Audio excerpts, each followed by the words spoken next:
कभी विशेष कुछ कारण बनने पर वीडियो उपलब्ध ना हो सकेंगी, बाकी समय आपको उपलब्ध होंगी। तो आइएगा हम लोग प्रारंभ करते हैं ग्रंथ के मंगलाचरण को, और हाथों को जोड़ लेंगे सभी लोग। एक बार और मंगलाचरण कर लेते हैं।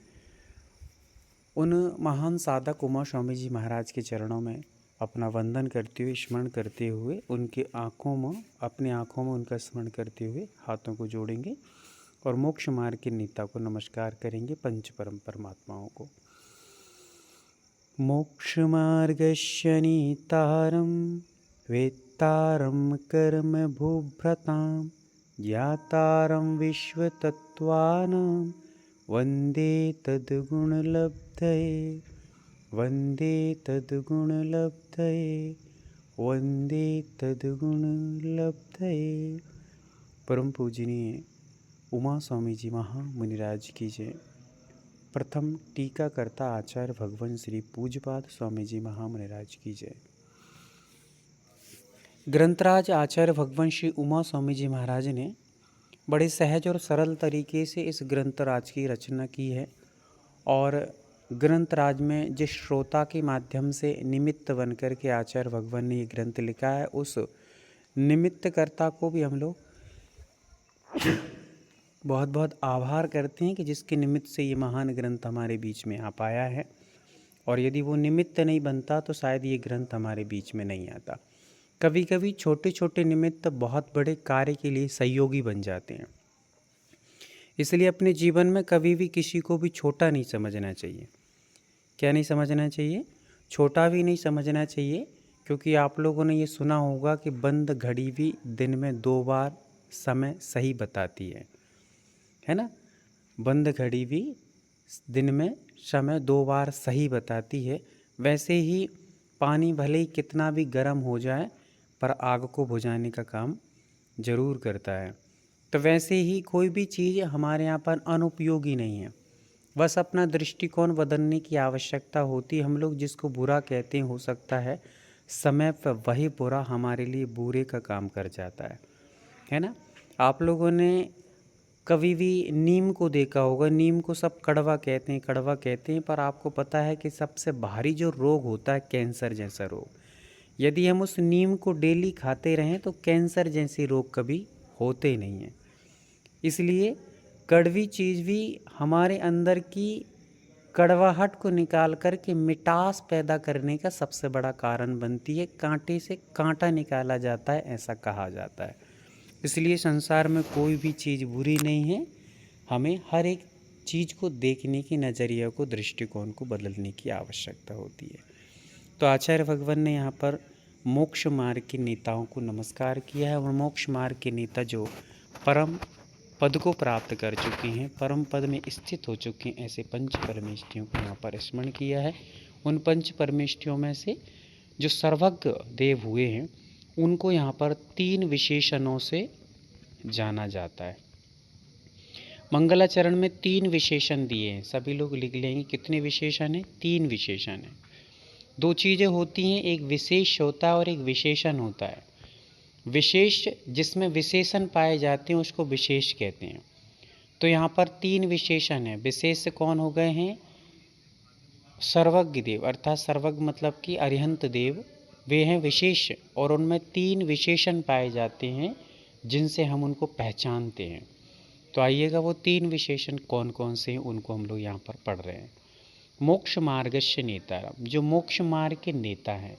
नेता किसे कहते हैं? जो नेतृत्व करता है पूरी समाज का, पूरे देश का, पूरे भव्य जीवों को जो नेतृत्व करते हैं, अर्थात आगे चल कर के मार्ग बताते हैं कि हमें इस मार्ग पर चलना है और इस मार्ग से बचना है।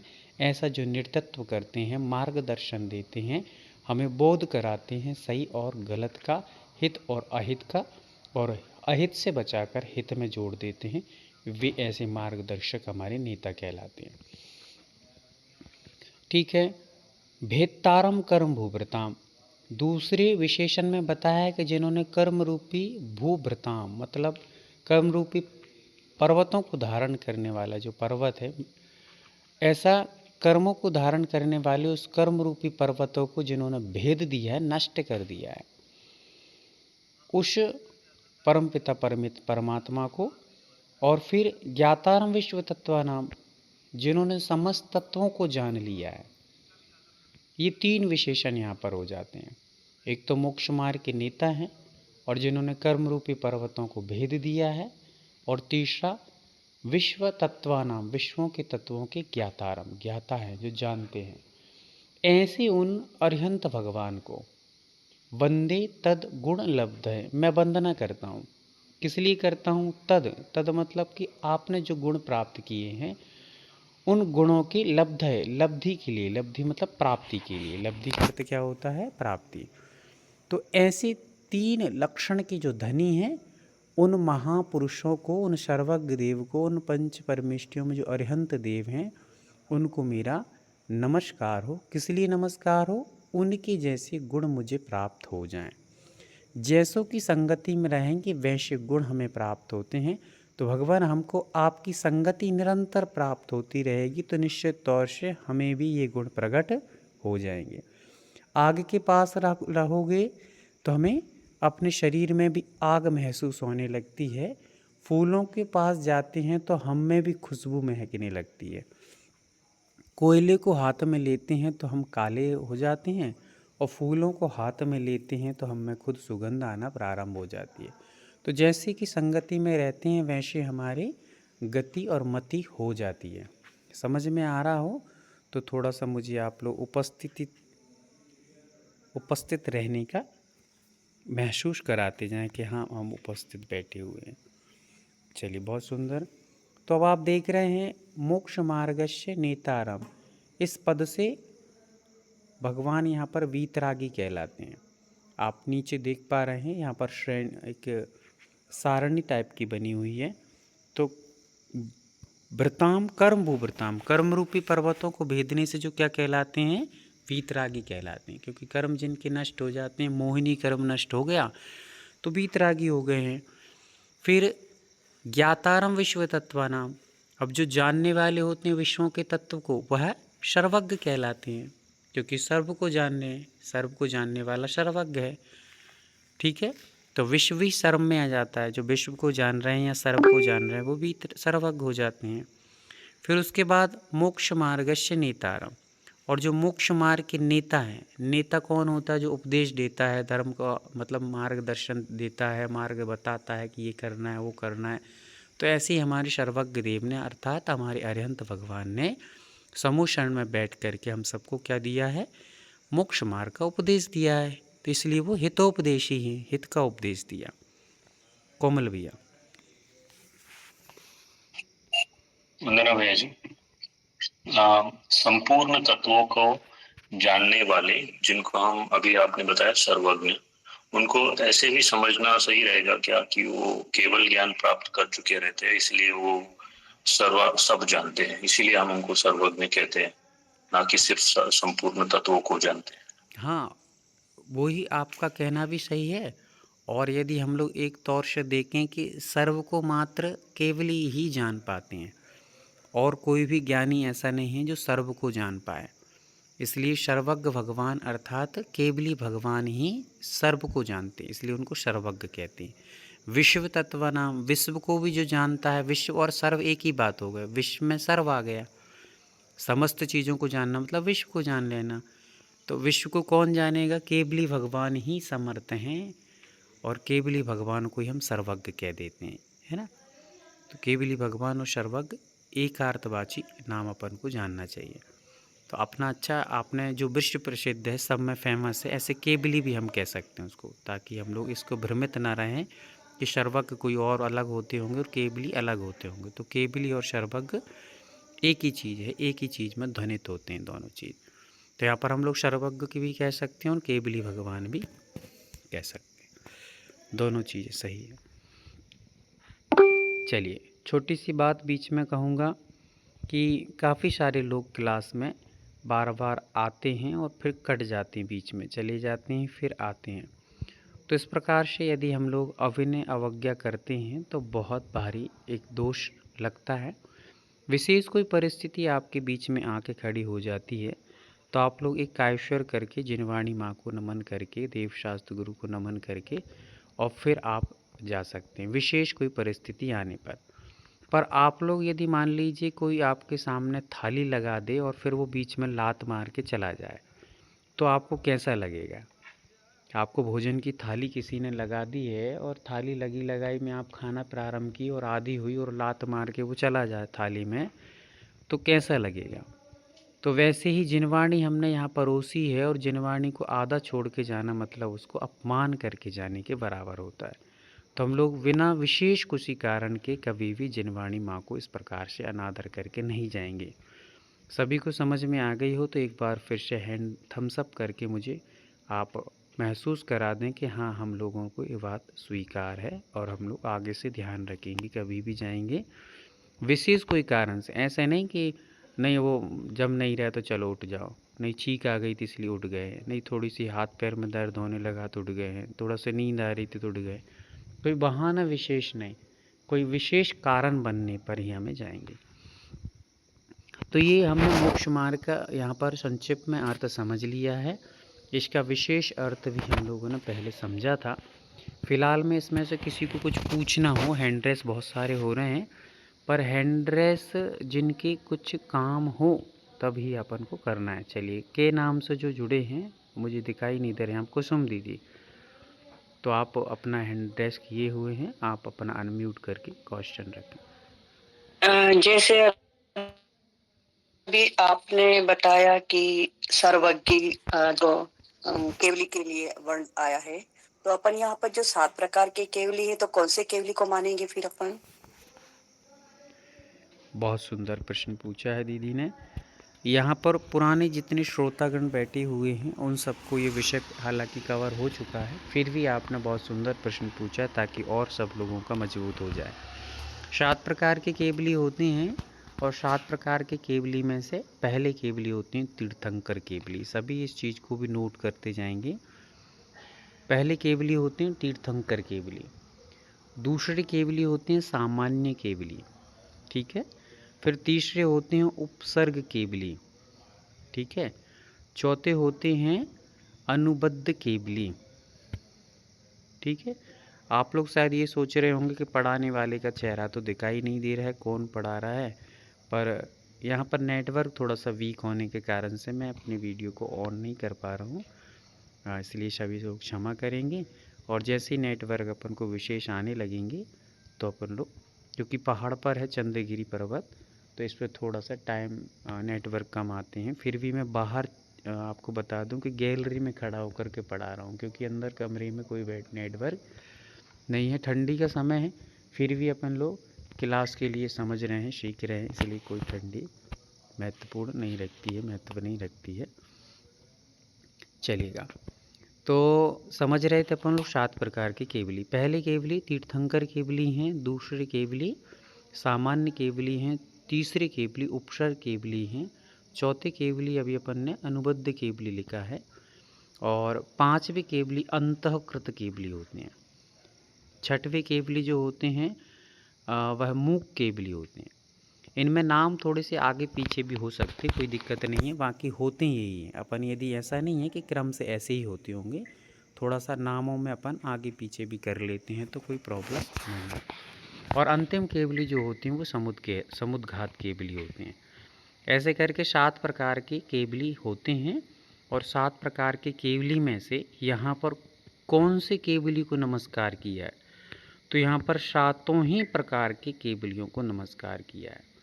जिनको भी केवल ज्ञान हो गया है उन सबको नमस्कार यहाँ पर किया है। अकेले यहाँ पर सुरत केवली को याद नहीं किया, क्योंकि वे सुरत केवली सुरत के धनी होते हैं, उनको केवल ज्ञान नहीं होता है। सुरत का पूरा ज्ञान होता है पर उनको विश्व का पूरा ज्ञान नहीं होता है, इसलिए उनको यहाँ याद नहीं किया है। बाकी सब केवली एक समान होते हैं, सबके केवल ज्ञान में सब कुछ झलकता है। हाँ कोमल भैया। भाई जी, नहीं मैं वही बताने वाला था कि यहाँ सारे केवलीस को हम नमन करते हैं, क्योंकि हम मंगलाचरण में पहले भी रेणु दीदी और बताए थे कि हम सब अरिहंतों को नमस्कार कर रहे हैं, ना कि किसी एक अरिहंत को नमस्कार, ना कि तीर्थंकरों को नमस्कार। बिल्कुल, बहुत सुंदर। तो इस प्रकार से सातों केवलियों को यहाँ पर नमस्कार हो जाता है। केवली भले ही तीर्थंकर हों चाहे वो सामान्य हों। अब यदि आप लोग के अंदर ये जिज्ञासा आ रही हो कि 7 प्रकार के केवलियों में क्या क्या अंतर होता है, इनमें क्या परिभाषा है, क्या डेफिनेशन है, तो वो भी हम लोग यहाँ पर जान सकते। कितने लोग हैं जिनकी जिज्ञासा है कि हमें 7 केवलियों की थोड़ी सी डेफिनेशन या परिभाषा पता चले। हाँ, हमारे नवीन भैया बहुत सुंदर, अभी दीदी, पूजा दीदी, विशाल दीदी, रंजना दीदी, सुमन दीदी, बहुत सारे लोगों ने जानने की इच्छा जाहिर की है। तो चलिए अपन संक्षिप्त में यहाँ पर समझ लेते हैं। तो पहली केवली है तीर्थंकर केवली। तीर्थंकर केवली जिनके 5, 2, 3 अथवा 5 कल्याणक होते हैं, ठीक है ना। जिनके 2, 3 अथवा 5 कल्याणक होते हैं वे तीर्थंकर केवली होते हैं। विशेष रूप से मैं आपको यहाँ पर एक और सूचना कर देता हूँ, बता देता हूँ कि जो क्लासें चल रही हैं इनमें हर चीज़ को आप लोगों से भी पूछा जाता है। जब हम यहाँ पर अपसेंट रहते हैं तो हमारे सुभाष भैया हैं, कोमल भैया हैं, रेणु दीदी हैं, अस्मिता दीदी हैं और हमारे सुमन दीदी आदि, ये सब आपसे रिवीजन करवाएंगे। तो रिवीजन में आप सबको बताना रहता है कि आपने जो पढ़ा था कल का बताइए क्या क्या है। इसलिए आप लोग इसको हल्के से ना ले करके सारी चीज़ों को बड़े अच्छे से समझ लें, याद कर लें। समय समय पे एग्ज़ाम होते हैं, हर वीकली मतलब हर एक सप्ताह में परीक्षाएं होती हैं और हर दिन 5 क्वेश्चन हमारी बहन अस्मिता दीदी भी 5 क्वेश्चन बनाकर 5-6 क्वेश्चन बनाकर डेली की डालती हैं। तो ये सारी चीज़ें आपको करना रहेगा, तब आप इस चीज़ को विशेष रूप से, हम लोगों का उद्देश्य पढ़ाना नहीं है, हम लोगों का उद्देश्य रहता है सिखाना। पढ़ाने और सिखाने में बहुत अंतर होता है। पढ़ाना मतलब पढ़ाते हुए चले जाओ, सामने वाले को आ रहा है नहीं आ रहा है इससे कोई हमें मतलब नहीं है। पर हम लोगों का उद्देश्य रहता है सिखाना, कि आप लोग को सीखना है। तो आपको जब तक नहीं आएगा तब तक हम लोग आगे बढ़ते नहीं हैं। तो इसलिए आप लोग सब विशेष जितने भी हमारे नए प्रज्ञावान श्रावक जुड़े हैं वे सभी लोग विशेष रूप से इन चीज़ों को ध्यान में रखते हुए, यदि आप लोग विशेष लाभ लेना चाहते हैं, वास्तव में जिनवाणी को अच्छे से समझना चाहते हैं, तो थोड़ा सा मेहनत करेंगे, बहुत कुछ परिणाम मिलेंगे। चलिए आगे बढ़ते हैं। समय समय पर और सूचनाएं आपको याद आती ही मिलती जाएंगी। तो यहाँ पर पहले केवली तीर्थंकर केवली किसे कहते हैं, जिनके 2, 3 अथवा 5 कल्याणक होते हैं वे तीर्थंकर केवली कहलाते हैं। फिर सामान्य केवली। सामान्य केवली का अर्थ होता है कि जिनका कोई कल्याणक नहीं होता है। जो कल्याणक रहे सीधे तीर्थंकर तो अर्थात केवल ज्ञान को प्राप्त करते हैं वे तीर्थंकर के सामान्य केवली कहलाते हैं। ठीक है, तो जिनके कोई कल्याणक नहीं होते वो सामान्य केवली होते हैं। तीसरे होते हैं उपसर्ग केवली। उपसर्ग पूर्वक जिनको केवल ज्ञान हुआ है। उपसर्ग पूर्वक केवल ज्ञान मतलब जैसे कि पार्श्वनाथ जी को तो हम नहीं कहेंगे, क्योंकि पार्श्वनाथ जी को भी ले सकते हैं हालांकि, पर उनको तो पंचकल्याणक भी हुए तो तीर्थंकर केवली में ले लेते हैं। पर विशेष रूप से यदि उपसर्ग केवली हम कहें तो जैसे मान लीजिए गज कुमार मुनिराज हुए, देशभूषण कुलभूषण मुनिराज हुए, इन्होंने केवल ज्ञान प्राप्त किया उपसर्ग पूर्वक। वैसे ही अपन गज कुमार मुनिराज, सुकौशल मुनिराज जिन्होंने उपसर्ग पूर्वक केवल ज्ञान को प्राप्त किया। ऐसे अनेक मुनिराज हुए हमारे जिन्होंने उपसर्ग पूर्वक केवल्य दशा को प्राप्त किया है, उनको हम कहते हैं उपसर्ग केवली। ठीक है, समझ में आ रहा हो तो एक बार और हम सबसे मुझे आश्वास करा दें कि आप उपस्थित हैं और आप अच्छे से सुन पा रहे हैं। फिर उसके बाद हाँ, शायद सुकुमार मुनिराज मोक्ष नहीं गए हैं, ऐसा सुनने में आता है, वे स्वर्ग गए हैं। खैर फिर भी चलते हैं आगे। और फिर उसके बाद हम लोग आगे बढ़ते हैं। अगले केवली होते हैं उपसर्ग के बाद अनुबद्ध केवली। अनु और बद्ध। अनु का अर्थ होता है पीछे पीछे, बद्ध मतलब जुड़े रहना। अनु का अर्थ क्या होता है, जैसे कहते हैं ना हम अनुसरण करते हैं। अनुसरण मतलब आपके पीछे पीछे चलते हैं, आपका जो चरण जहाँ जहाँ आप जाएंगे वहाँ वहाँ हम जाएंगे। तो वैसे ही अनुबद्ध, अनु मतलब पीछे पीछे, बद्ध मतलब जो जुड़े रहते हैं, क्रम से बने रहते हैं। तो वैसे ही एक केवली को मोक्ष होगा तो उसी समय फिर उसी दिन में दूसरे केवली हो जाते हैं, मतलब वो केवली की धारा टूटती नहीं है। ऐसे केवली हुए हैं कुछ, जिनमें से जैसे मान लीजिए कि यहाँ पर कोमल भैया जुड़े हैं, सुभाष भैया जुड़े हैं, अभी हमारे नवीन भैया जुड़े हैं। तो मान लीजिए सबसे पहले कोमल भैया को मोक्ष हो गया, तो उसी दिन नवीन भैया को क्या हो जाएगा, केवल ज्ञान हो जाएगा। वो केवली की स्थिति छूटने वाली नहीं है। अभी तक तो कौन केवली थे, कोमल भैया थे, तो उनको हो गया मोक्ष। तो अब नवीन भैया को क्या हो गया, उसी दिन या उस शाम तक केवल ज्ञान हो गया। और जैसे ही नवीन भैया को केवल ज्ञान हुआ तो फिर सुभाष भैया को भी गुस्सा आया, उन्होंने कहा मैं भी दबाता हूँ बटन केवल ज्ञानी का। तो वो भी आ गए, बैठ करके एरोप्लेन में उन्होंने केवल के साथ प्राप्त कर लिया। तो ऐसे करके जो केवली की लिंक नहीं टूटती है, क्रम क्रम से होते हैं, उनको कहते हैं अनुबद्ध केवली। ठीक है, तो आगे बढ़ते हैं फिर। अब आगे बढ़ते बढ़ते हाँ देखिए, पूजा जी जैसे लेफ्ट हो गई हैं, कुछ विशेष कारण हो तो या आप लेफ्ट हों, आपको बता देता हूँ फिर से, अन्यथा आप जिन वाणी का अनादर करेंगी तो शायद ज्ञानावरणी कर्म का। और चलते हैं तो फिर हम लोग अगले केवली हमारे अनुबद्ध के बाद कौन सी केवली आए थे, अनुबद्ध केवली, फिर उसके बाद मूक केवली, अंतःकृत केवली। जी, अंतःकृत केवली में अंतः और कृत मतलब जो अंतर मुहूर्त में केवल ज्ञान को प्राप्त कर लेते हैं, तपस्या में बैठे दीक्षा लेकर के, और जिन्होंने अंतर मुहूर्त में केवल ज्ञान प्राप्त कर लिया, ज़्यादा टाइम नहीं लगा। जैसे ही उन्होंने कपड़े छोड़े, दीक्षा ली, और दीक्षा लेते ही ध्यान में बैठे और अंतर मुहूर्त में जिन्होंने केवल ज्ञान को प्राप्त कर लिया, उन्हें कहते हैं अंतःकृत केवली। इनमें हम लोग एक एक उदाहरण भी लिख सकते हैं। जैसे तीर्थंकर केवली में तो आप सब जानते हैं 24 तीर्थंकर आते हैं। फिर उसके बाद हमने सामान्य केवली हम लोग बाहुबली जी को ले सकते हैं, भरत भगवान को ले सकते हैं सामान्य केवली में। फिर हम लोगों ने जाने थे उपसर केवली, तो उपसर केवली में अपन लोग गजकुमार मुनिराज को लिख सकते हैं, देशभूषण कुलभूषण मुनिराज को लिख सकते हैं। फिर उसके पश्चात अपने उपसर केवली हो गए, अनुबद्ध केवली आए थे। तो अनुबद्ध केवली में हम लोग लिख सकते हैं जैसे जम्बू स्वामी जी हुए, भगवान महावीर स्वामी को केवल ज्ञान हुआ, तो फिर उनके बाद जस्ट गौतम गणधर जी को केवल ज्ञान हुआ। फिर गौतम गणधर जी को जैसे ही केवल ज्ञान, सुकौशल मुनि को भी तो था भैया जी। जी जी म्यूट कर लीजिए दीदी। तो फिर उसके बाद जैसे ही अपन महावीर स्वामी जी को मोक्ष हुआ, तो शाम तक गौतम गणधर जी को केवल ज्ञान प्राप्त हुआ। गौतम गणधर जी को जैसे ही मोक्ष प्राप्त हुआ, तो उनके जस्ट बाद लोहाचार्य जी एक हुए हैं, उनको केवल ज्ञान प्राप्त हुआ। लोहाचार्य जी को जैसे ही मोक्ष हुआ, तो जम्बू स्वामी जी को केवल ज्ञान हुआ। ऐसे इनकी लिंक बनी रही, इनको कहते हैं अनुबद्ध केवली। फिर अनुबद्ध केवली के पश्चात हम लोग आते हैं अंतःकृत केवली। अंतःकृत केवली में जिनको अंतर मुहूर्त में केवल ज्ञान प्राप्त हो जाता है, उनमें एक नाम आता है भरत भगवान का, उनको अंतर मुहूर्त में केवल ज्ञान ऐसा कहा जाता है। फिर उनके पश्चात हम लोग आते हैं मूक केवली।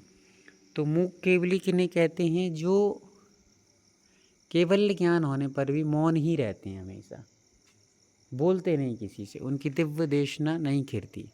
खिरने की सामर्थ्य उनमें ऐसा नहीं है कि मुँह के नहीं गूंगे हों, ऐसा नहीं, पर वो बोलते ही नहीं, उनकी दिव्य देशना उनको आनंद ही नहीं रहता, इसमें उनकी कोई इच्छा नहीं रहती उपदेश की, तो उनको कहते हैं मूक केवली।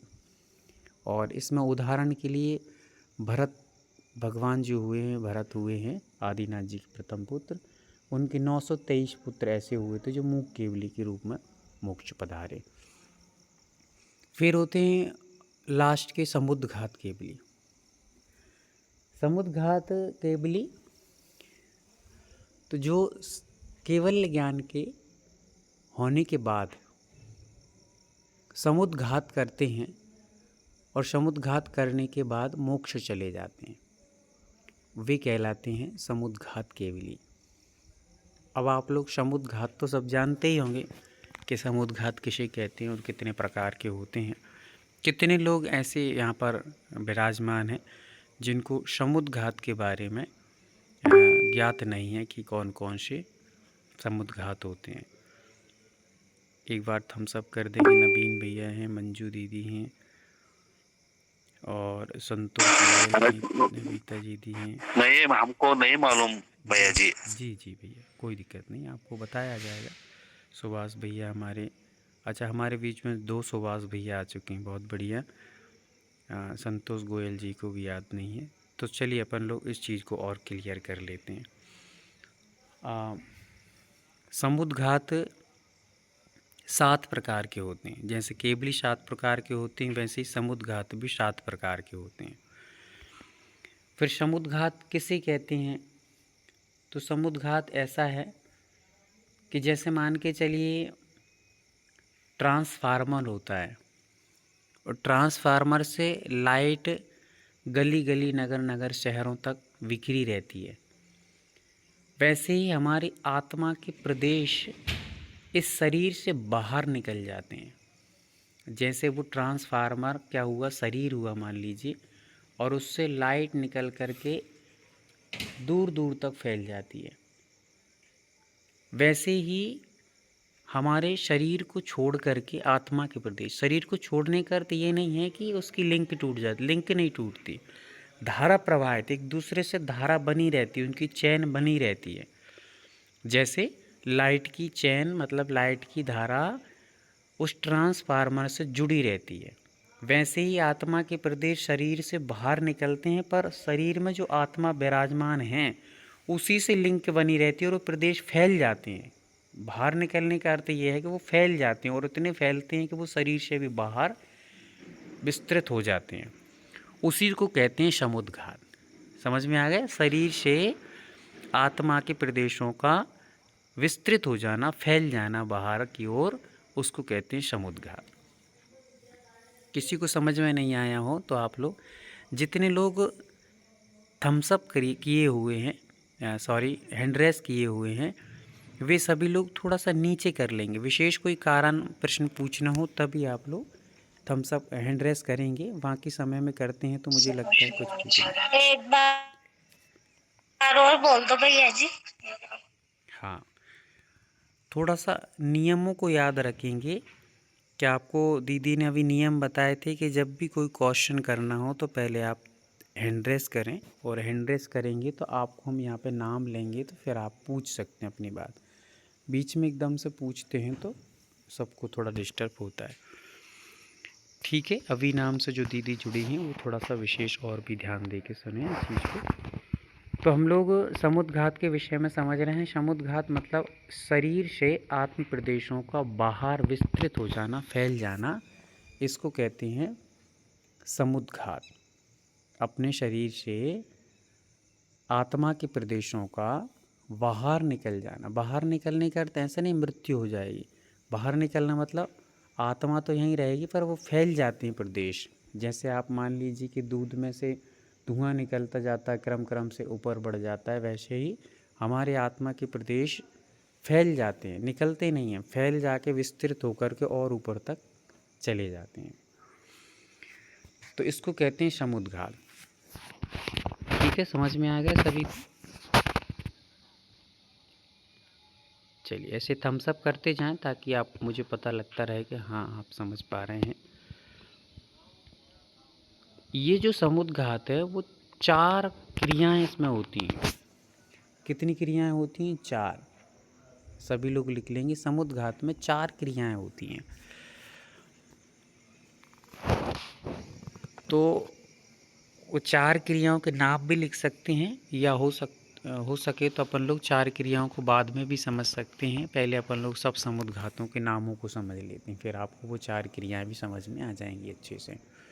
तो समुद्घातों के नाम लिख लीजिए। 7 प्रकार के समुद्घात होते हैं, और समुद्घात किसे कहते हैं ये तो आप लोगों को शायद समझ में आ गया है। 7 प्रकार के समुद्घातों में पहला समुद्घात कषाय समुद्घात। पहला कषाय समुद्घात। दूसरा होता है वेदना समुद्घात।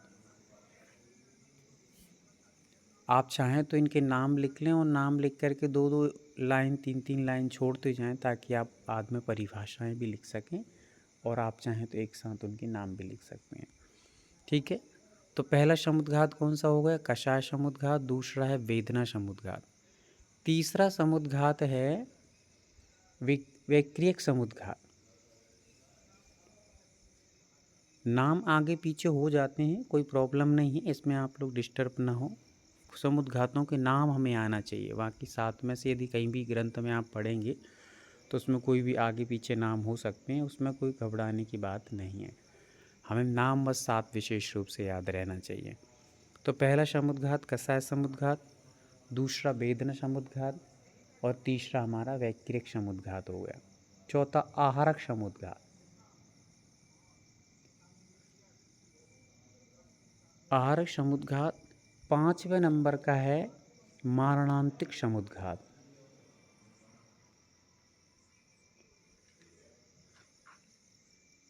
छठवें नंबर का है तेजस समुद्घात।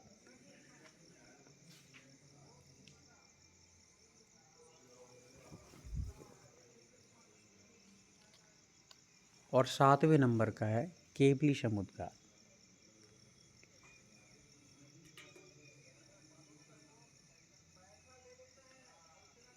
सभी ने लिख लिए हों तो एक बार थम्स अप करके मुझे बता दें कि हाँ हमने इस चीज़ को नोट कर लिया है।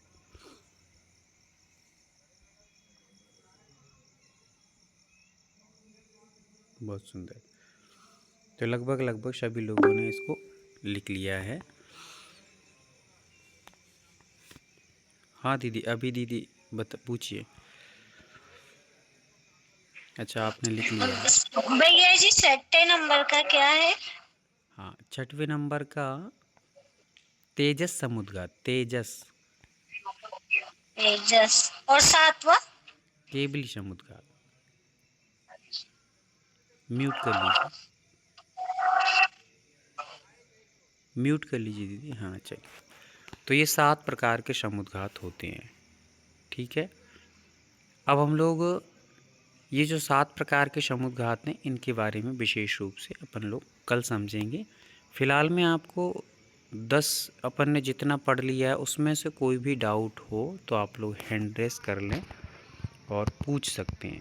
जैसे केवली अपन ने पढ़े हैं तो केवलियों के विषय में कुछ विशेष समझना हो या कोई और विशेष जानकारी लेना हो केवलियों से संबंधित तो आप हैंड रेस करके पूछ सकते हैं। सुमन दीदी पूछिए। वंदना भैया जी। भैया जी, समुद्घात केवली का कोई उदाहरण होगा क्या? समुद्घात उदाहरण मतलब किसी मुनिराज का उदाहरण?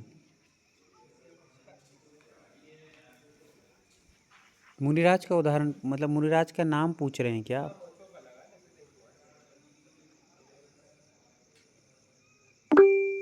सुमन दीदी, आवाज़ आ रही है आपको? जी जी भैया जी, मतलब जैसे ये थे ना कि हमने अनुबंध के तो उनका कोई ऐसा उदाहरण? केवली पढ़े के नाम पढ़े थे इस तरह से। तो केवली समुद्घात का कोई उदाहरण नहीं मिलता है ऐसा कि मतलब एकदम से कोई एग्जैक्टली उदाहरण मिलता हो। उदाहरण नहीं मिलते, कोई भी नाम ऐसा नहीं मिलता है कि इनने समुद्घात किया था। समुद्घात क्या है कि अंदर का विषय है, तो समुद्घात का अंदर का विषय होने से कहीं ऐसा बताया नहीं जा सकता। जैसे उपसर्ग केवली होते हैं तो उपसर्ग तो पता चल जाता है, पर यहाँ पर समुद्घात के बारे में ऐसा कोई विशेष जानकारी नहीं लगती कि किसने किया किसने नहीं किया है, और कहीं पर ऐसा कोई प्रसंग भी नहीं बना है। इसके कारण से समुद्घात का कोई उदाहरण नहीं मिलता है। ठीक है, चलिए और किसी कोई जिज्ञासा? हाँ रेणु दीदी पूछिए। भैया जी, द्वीपायन मुनि का उदाहरण इसमें आएगा क्या? द्वीपायन मुनिराज को देखिए उदाहरण उसमें एकदम से नहीं कहा जा सकता है, क्योंकि वो रिद्धि थी और रिद्धि का उपयोग इस प्रकार से करना समुद्घात किए नहीं जाते हैं, हो जाते हैं। कुछ समुद्घात एक आध दो किए जाते हैं, बाकी सब समुद्घात सहजता से होते हैं, करने का प्रयास नहीं किया जाता। मात्र आहारक समुद्घात ऐसा होता है जिसमें ऐसा कहा जाता है कि वो किया जाता है मुनिराजों के द्वारा। बाकी सभी समुद्घात अचानक से होते हैं। ये भी अच्छा विषय दीदी ने रख दिया है कि हमें यहाँ ये ध्यान रखना है कि जो समुद्घात होते हैं वो समुद्घात एकाएक होते हैं, कोई करता नहीं है। जैसे मान लीजिए कषाय समुद्घात है तो कसा जब बहुत तेज़ी से किसी को चलेगी, बहुत तेज़ी से कसा मतलब उत्पन्न होगी, तब वो आत्मा के प्रदेश अनायास ही हमारे आत्मा से बाहर निकल जाएंगे। उसको हम कहेंगे कसाय समुद्घात।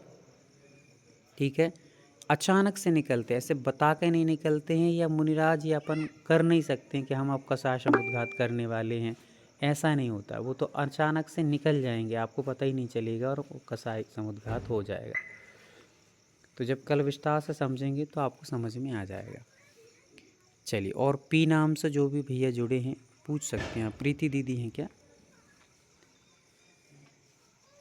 मुझे यहाँ से नाम किसी के भी दिखाई नहीं दे रहे हैं, तो आप भैया जी प्रीति दीदी है। पूछिए दीदी, पूछिए।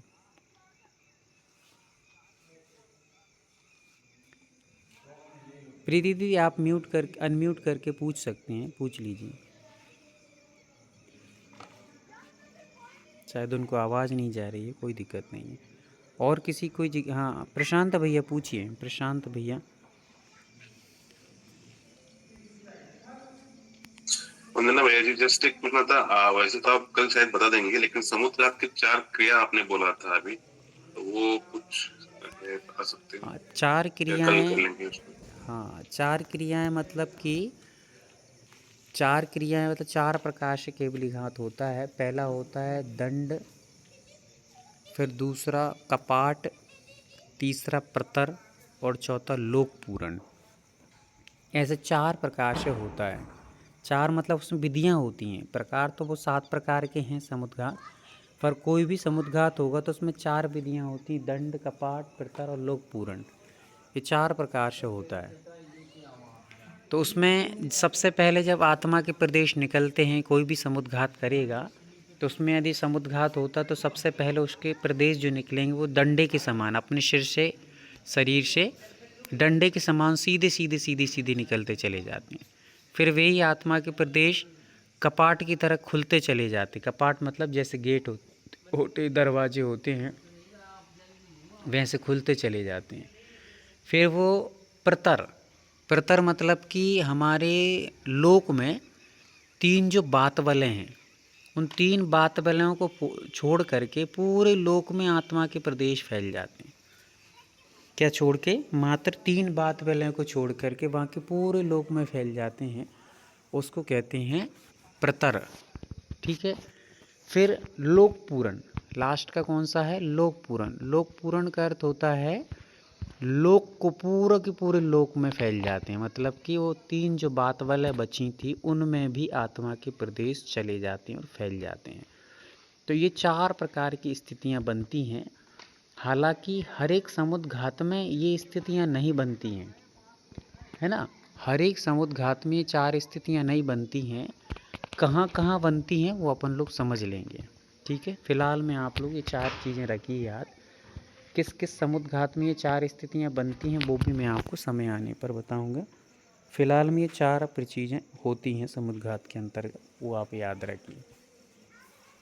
चलिए, और किसी की? रंजना दीदी। हाँ भैया जी, मुझे ये आत्मा के प्रदेश है ना, ये शब्द मुझे समझ में नहीं आ रहा है। अच्छा, आत्मा के प्रदेश समझ में नहीं आ रहा है, कोई दिक्कत नहीं। हाँ, ये आत्मा के प्रदेश हमारे भाव होते हैं या कुछ और चीज होती है? हाँ, म्यूट कर लीजिए दीदी। आत्मा के प्रदेश मतलब ऐसा होता है कि जैसे हम श्वास ले रहे हैं और श्वास छोड़ रहे हैं, तो श्वास लेते हैं तो हमारे अंदर जो श्वास आ रही है तो वो श्वास आपको महसूस होती ना, जैसे कोई कहता है एसिडिटी बन रही है, तो एसिडिटी क्या चीज़ है? गैस है ना। तो वैसे ही जैसे गैस अंदर बन गई हमारे, वैसे ही हमारे आत्मा के प्रदेश मतलब कि छोटे छोटे से अंश होते हैं, आत्मा के प्रदेश होते हैं जिसको अंश कहते हैं। या मान लीजिए जैसे आप मानिए कि अपन दीवार बनाते हैं, दीवार के ऊपर से जो छाप करते हैं, तो छाप करने के लिए सीमेंट आता है। तो सीमेंट की भी जो पतला पतला सीमेंट रहता है, उसको जब अपन लोग एकदम लिक्विड करके और उसको पूरा दीवार पे पोत देते हैं तो वो पूरा का पूरा एक साथ जॉइंट होता चला जाता है। तो वैसे ही आत्मा के प्रदेश असंख्यात प्रदेश होते हैं जो जुड़ करके हमारी आत्मा जिससे बनी हुई है। पानी की जैसे बूंदें होती हैं वैसे ही आत्मा के निषेक होते हैं, छोटे छोटे छोटे अंश होते हैं, वो जुड़ करके आत्मा बनी हुई है। ठीक है ना, तो वो प्रदेश वो आत्मा के प्रदेश कहलाते हैं। ऐसे ही कर्मों के प्रदेश भी होते हैं, हर एक चीज़ के प्रदेश होते हैं। प्रदेश मान के चलिए कि किसी चीज़ से जुड़ करके जो बन जाता है, इकट्ठा हो जाता है, एक समूह बन जाता है, जिनको जुड़ जुड़ करके, जैसे अपन ने सीमेंट का उदाहरण लिया है ना, या फिर आपने कभी जैसे लड्डू देखे होंगे, इसके मगध के लड्डू रहते हैं, मगध के बोलते क्या बोलते हैं, बेसन के लड्डू। तो बेसन के अलग अलग कण होते हैं और हम उनको जोड़ देते हैं तो पूरा एक बेसन का लड्डू बन जाता है। या फिर हम लोग जो तिली के लड्डू बनाते हैं या राजगिर के लड्डू बनाते हैं, तो छोटे छोटे से अंश होते हैं और वे जुड़ करके बड़ा सा लड्डू बन जाता है। तो वैसे आत्मा के भी प्रदेश होते हैं एक एक, ठीक है। वो प्रदेश ही हमारे आत्मा के ज्ञान और दर्शन गुण वाले होते हैं, जिनसे हम लोग जान पाते हैं और देख पाते हैं। तो हर एक प्रदेश में अलग अलग गुण पाए जाते हैं। पुद्गल के प्रदेशों में अलग गुण पाए जाते हैं। अपन जीव हैं तो अपने प्रदेशों में जानना और देखना ये अपने गुण हैं, इस प्रकार से हमें जान लेना चाहिए। हाँ, अश्मिता दीदी कुछ बता रहे हैं, दीदी बताइएगा। वंदना भैया जी, सभी को जय जयेंद्र। समुद्घात समझने का एक सबसे इजी एग्जांपल भैया जी ने ही बताया था। जैसे करंट पावर हाउस होता है, मतलब जो भी बिजली बनाने का केंद्र होता है ना शहर में, वहां से बिजली डिस्ट्रीब्यूट होती है जगह, लेकिन बिजली आपके घर तक आती है तार की वजह से, है ना। तो वो जो करंट जैसे उस पावर हाउस से निकल के बाहर आपके घर तक आ जाती है, वैसे ही अपने आत्मा के प्रदेश यानी वो पावर हाउस हो जाता है। सॉरी, अपना शरीर पावर हाउस बन जाता है और अपने आत्मा के प्रदेश जो होते हैं वो बिजली की तरह बाहर निकल जाते हैं और फिर उसको जो भी चाहिए वो ढूंढ के वापस आ जाते। बहुत सुंदर दीदी। तो इस प्रकार के उदाहरणों से अपन समझ सकते हैं, ठीक है। चलिएगा, तो अपन ने ये क्या समझ लिया अभी अपन लोगों ने, प्रदेश का समझा। अब हम लोग और किसी कोई जिज्ञासा हो, रंजना दीदी ने पूछ लिया। मंजू दीदी आप कुछ पूछ रहे थे? यही पूछना था, आत्मा के प्रदेश। हाँ, कोई तो दिक्कत नहीं, जो आ भी गया मुझे समझ में। ठीक दीदी, जो भी कोई जिज्ञासाएं आपके बीच में आए तो आप अवश्य पूछते जाइए, अपने डाउट क्लियर करके रखिएगा। चलिए, और किसी कोई जिज्ञासा नहीं है, कोई बात नहीं।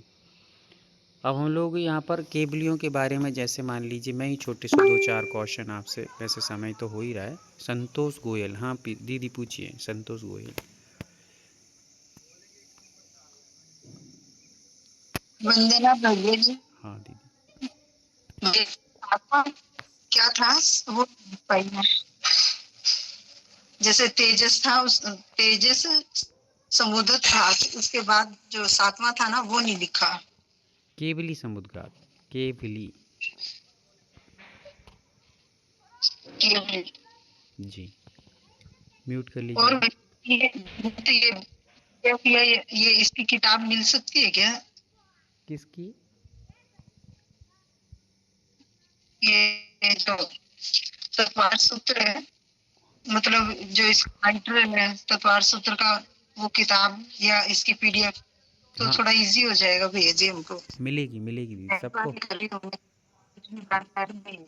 सब मिलेगा, कोई दिक्कत नहीं है, आप सबको सब मिलेगा। आप लोग अपना नोट्स भी बना कर रखें। और देखिए, ऐसा रहता है, किताबें जो रहती हैं, किताबों में इतना विस्तार नहीं रहता। म्यूट करिए दीदी, संतोष दीदी म्यूट कर लीजिए। किताबों में इतना सारा विस्तार नहीं मिलता अपन को, है ना। तो जिस प्रकार से हम लोग पढ़ रहे हैं यहाँ पर, तो ये तो हमें बहुत विस्तार से अपन पढ़ेंगे, वो सबको पुस्तक में नहीं मिलेगा। पुस्तक में तो आपको सूत्र मिलेंगे, थोड़ा बहुत सूत्रों का अर्थ मिलेगा, बस इतना ही मिलेगा। वहाँ के समुद्घात कितने होते हैं, केबली क्या होते हैं, और भी बहुत सारी चीज़ें अपन समझेंगे, तो वो आपको एक पुस्तक मात्र में नहीं मिल पाएगा। इसलिए आप तो अपने फोकस करें, अपने ध्यान लगाएं अपनी पढ़ाई पर, जो अध्ययन कर रहे हैं उसी को ध्यान से समझें, नोट्स बनाएं। साथ ही साथ में पीडीएफ तो आपको मिलेगा ही मिलेगा, इसमें कोई संदेह नहीं करना है। प्रीति दीदी,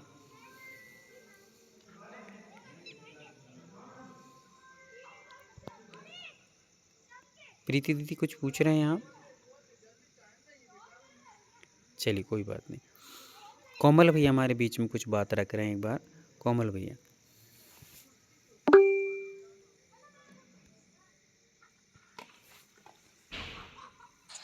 जी जिनेंद्र भैया जी, मुझे जो बोलना था मैंने चैट बॉक्स में डाल दिया, उदाहरण के साथ में समझाने की कोशिश कर रहा था। किसी को अगर डाउट है समुद्र मीन्स आत्मा प्रदेश क्या होते हैं, वो एक बार चैट बॉक्स में पढ़ लीजिए। और एक बात बोलना चाहता था भैया जी, ये पुराना विषय है, बहुत सारे लोग यहाँ पे इस विषय में जानकारी रखते हैं, तो जो भी कोई नए जुड़े हैं तो वो हमारा डिस्कशन ग्रुप है, उस ग्रुप में अपना क्वेश्चन डाल के उसकी जानकारी बाकी सब लोगों से ले सकते हैं। इस माध्यम से बाकी पुराने लोगों का रिवीजन भी हो जाएगा और क्वेश्चन का आंसर भी आएगा। बहुत अच्छा। फिर भी एक बार आप जो चीज़ आपने नोट्स मतलब इंडेक्स में लिख करके भेजी है उसको एक बार और आप एक्सप्लेन करेंगे तो शायद हो सकता है लोगों को बेहतर लगे। जी भैया जी, तो आत्म प्रदेश और आत्मा, इनमें बहुत सारे लोगों को डाउट है।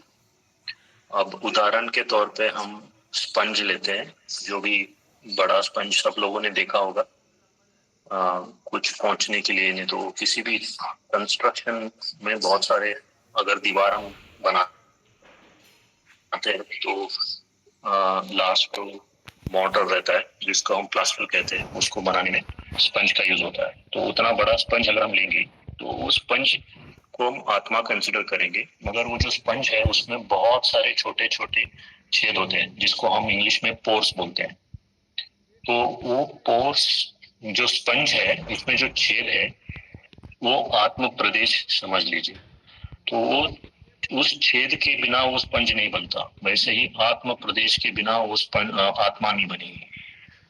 और वो स्पंज में जो पोर्स है, जो छेद है, उसमें क्या रहेंगे, बाद में हम जो हमारे जीवन में हम जो भी करते हैं, वो जो कर्म आते हैं आश्रम के द्वारा, वो उस प्रदेशों में जाके बसे रहेंगे। तो इतना ही सिंपल है। तो जब प्रदेश बाहर आते हैं तो जैसे हम बोलते हैं आश्रम कर्म का द्वार है, तो जब द्वार खोलते हैं तो कर्म अंदर आते हैं। तो उसको और कॉम्प्लिकेट ना करते हुए स्पंज और उसके छेद, वैसे आत्मा और उसके प्रदेश, इतना ही समझना है। जब स्पंज नहीं तोड़ सकता तो हम छेद को भी नहीं खोल सकते, वैसे ही आत्मा एक है, उसके अंदर ही प्रदेश है। बहुत सुंदर, बहुत सुंदर। तो इस प्रकार से हम आत्मा और आत्मा के प्रदेशों के बीच की स्थितियों को यहाँ पर सरलता से समझ सकते हैं। बहुत सुंदर उदाहरण दे करके हमारे कोमल भैया ने यहाँ पर बताया है। और कोमल दी भैया भी लगभग 1-1.5 साल से क्लास में ज्वाइन है, और पहले तो मुझे पता नहीं कि कितना उनको बोध था, ज्ञान था, पर फ़िलहाल में अच्छा खासा एक्सप्लेन करते हैं। और जब वो अभी कुछ कुछ चीज़ों का क्लासेस लेते हैं, क्लासेस मतलब वो जब शिविर लगते हैं या फिर हम लोग सेमिनार लेते हैं, समर कैंप रहते हैं, उनमें भैया जब एक्सप्लेन करते हैं तो एक अद्भुत तरीके से करने की उनकी शैली है, और सारी चीज़ों को साइंटिफिक रीजन वैज्ञानिक तरीके से अध्यात्म को घटाने का उनकी शैली का अद्भुत है। तो वो भी आपको यहाँ पर देखने मिलेगी समय समय पर। प्रीति दीदी कुछ, शायद प्रीति दीदी को आवाज़ आ रही हो तो दीदी आप अपना क्वेश्चन पूछ सकते हैं। प्रशांत भैया आप पूछिए। अभी जैसे थोड़ी देर पहले अस्मिता दीदी ने बताया कि वो जैसे आत्मा एक बॉडी एक शरीर एक ट्रांसफार्मर है, और उसके बाद जो निकलते वायर, तो वायर्स जो तरंगे की तरह होते हैं, उसको हम समुद्रघात कहते हैं। तो समुद्रघात एक काइंड ऑफ एनर्जी है, ऐसे कह सकते हैं क्या कि वो कोई, जैसे ऑरा बोलते हैं हम लोग, बोलते हैं नॉर्मली कि हर एक आदमी का ऑरा होता है, वो छोटा होता है या बड़ा होता है। उसी तरह से मुनि राजों के उनके साधना की वजह से कोई ऑरा बनता है और वही ऑरा हो सकता है, ऐसे कुछ है या ऐसे उसका कुछ अलग ही एक्सटेंशन है? हाँ, बहुत अच्छा प्रश्न आपका।